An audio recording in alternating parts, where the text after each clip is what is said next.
Imli Khubani Chutney. Imli and Khubani dip in water overnight. Imli juice separate.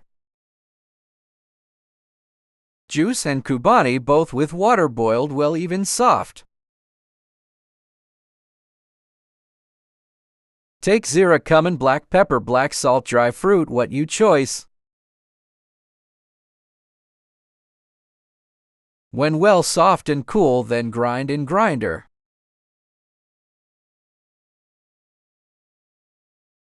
Look like a shake.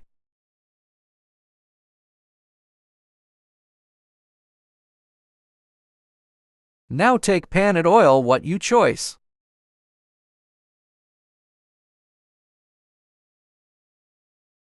Add cumin, zira. When shallow fry, add Imli Khubani, shake.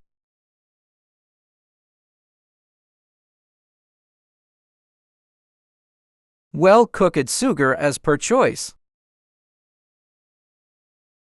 Black salt and pepper add as per choice. Add food color 1 pinch.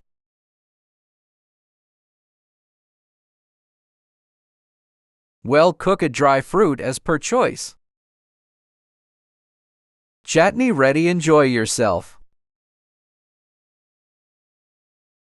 Tasty.